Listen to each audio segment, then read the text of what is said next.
ছেলেরা একসাথে পুকুর পাড়ে এসে বলল, ওই দেখ পুকুর ভর্তি মাছ খেলছে, চল আজ ডাইনি বুড়ি আসার আগে আমাদেরকে মাছ ধরতে ওরে হবে। দোষী ছেলের দল, আবার এসেছিস আমার পুকুরে জাল ফেলতে। দাঁড়া, আজ তোদের এমন শিক্ষা দেব যে মাছ ধরা ভুলিয়ে দেব। তখন একটা ছেলে হেসে বলল, আরে ওই দেখ ডাইনি বুড়ি আসছে রে, ভয় পাস না কেউ, কারণ বুড়ি তো ঠিক মতো দৌড়তেই পারে না।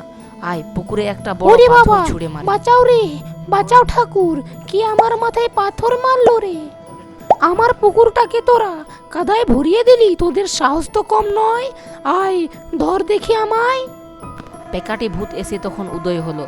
পিসি, আমি ধরবো ওদের, এক একটাকে ধরে কান মুলিয়ে না জিলিপি বানিয়ে দেবো। না রে পেকাটি, এদের এমনি ধরলে হবে না, এরা বড় পাজি। শোন ছেলেরা, তোরা যদি আরেকটা মাছ ধরিস না, তবে তোদের জালের ভেতর আমি মাছ নয় বরং জ্যান্ত সাপ বেরোবে। দেখবি নাকি নমুনা?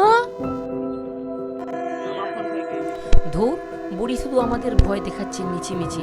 ওই দেখ আমাদের জালে কত বড় রুই মাছ আটকেছে, টান টান টান রে টান, টান দে টান দে। এবার ডাইনি বুড়ি তার বিশেষ মন্ত্র বলতে লাগলো, হিলিবিলি হিলিবিলি মাছ হবে ব্যাং, জালের ভেতর লাফাবে এখন হাজারটা ল্যাং। আও!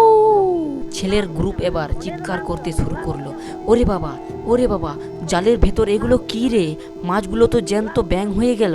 চল পালা, পালা রে, জীবন বাঁচাতে হলে লেজ গুটিয়ে পালা, নয়তো ডাইনি এবার আমাদেরকে জ্যান্ত চিবিয়ে খাবে, পালা রে। তখন হেসে কুপোকাটি হয়ে গিয়েছে।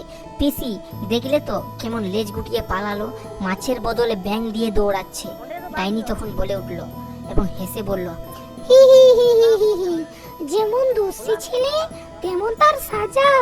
এখন অন্তত কয়েকদিন শান্তিতে এই পুকুর পাড়ে বসে দুলিয়ে ঘুমোতে পারবো। হু হু হু হু।